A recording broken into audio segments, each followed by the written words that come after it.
So the Western Cape has seen a decrease of 8.7% in murders between July and September 2024. That's compared to the same period last year. But the province's second quarter crime stats also revealed that more children were killed as a result of gang violence at a rate of 96 over a 3-month period. Police Commissioner in the province, Lt-Gen.Thembisile Patekile, and his team delivered the latest crime stats at a press briefing earlier today, and our reporter Latashia Naidoo filed this report. Gangsterism in the Western Cape is holding communities to ransom.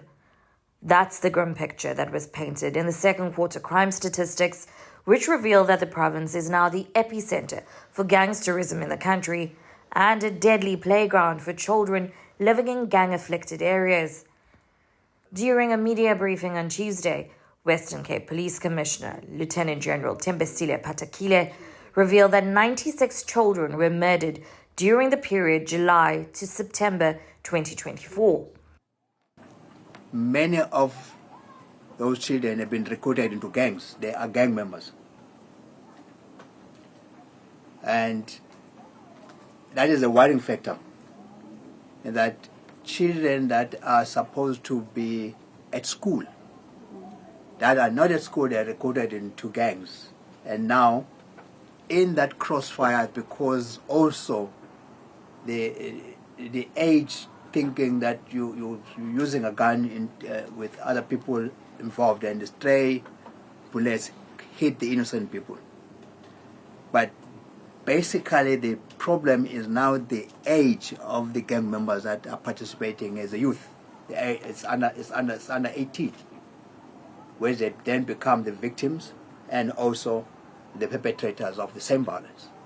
The Western Cape saw an 8.7% decrease in murder, but the child murder rate increased by 37%.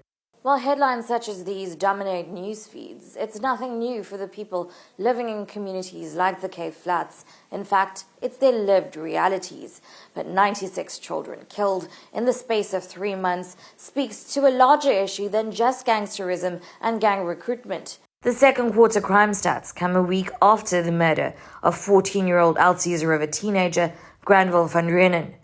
He was gunned down on his way to school last Monday, allegedly by a known gangster.